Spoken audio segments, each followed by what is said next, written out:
Après le sud, direction le nord pour parler entrepreneuriat rapide. Plus de 2 milliards de francs CFA déjà investis rien que pour la région de Matam, soit un total de 5 000 bénéficiaires, dont des jeunes et des femmes. C'est le bilan à mi-parcours dressé par la déléguée générale de la DER FJ en tournée à Matam. En plus de ces financements, la DER s'investit également dans la santé. En exemple, la première clinique privée en cours de réalisation dans la ville carrefour de Ourossogui a financé à hauteur de 34 millions de francs CFA. Ibrahima Pabidjedjou. Cette clinique en cours d'équipement et d'extension est une des illustrations de l'accompagnement de la délégation à l'entrepreneuriat rapide DER à l'endroit des jeunes de Matam. Elle se trouve dans la ville carrefour de Ourossogui et appartient à un jeune Sénégalais qui a bouclé ses études universitaires. Le préfet de Matam, qui a soutenu le dossier, exprime toute sa satisfaction.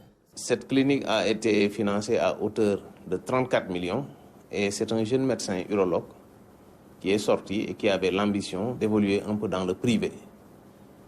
Et avec l'étude de marché, étant donné que le département de Matam, j'allais dire la région de Matam, est dans le besoin, avec un seul urologue au niveau de l'hôpital de Ourossogui, il a jugé nécessaire d'ouvrir une clinique privée pour relever un peu le plateau technique.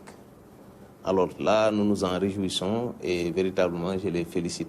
Autre domaine où la DER s'investit, c'est sur les sociétés d'intensification de production agricole, appelées SIPA.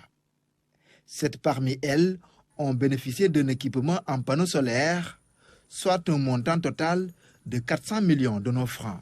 Ce déplacement sur les différents sites a permis de constater l'impact sur les communautés. C'est le cas ici dans la SIPA de Polel Diaoubé, où les femmes gagnent leur vie grâce à cet investissement. 50% des charges revenaient à l'électricité, ce qui fait que c'était insupportable et que ces SIPA quand même pouvaient difficilement être rentables. C'est la raison pour laquelle, et quand le programme nous a rapprochés, nous n'avons pas hésité à les accompagner dans le cadre de l'installation des systèmes solaires. Les SIPA sont venus pour aider surtout les femmes. Je peux parler de la SIPA de Tchambé, par exemple, les bonnes dames.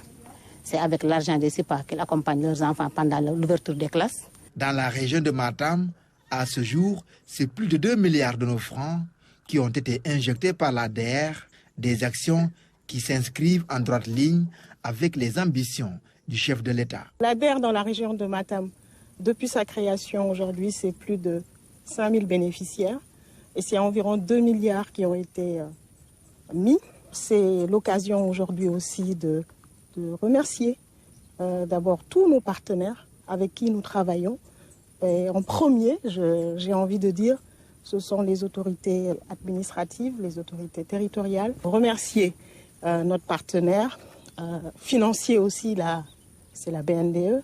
Aujourd'hui, c'est un plaisir d'avoir eu l'occasion d'abord de travailler sur une thématique très, très importante aujourd'hui dans l'économie de notre pays, à savoir la souveraineté alimentaire. La déléguée générale de la DER a saisi l'occasion pour expliquer les ambitions affichées par le chef de l'État à travers ce programme.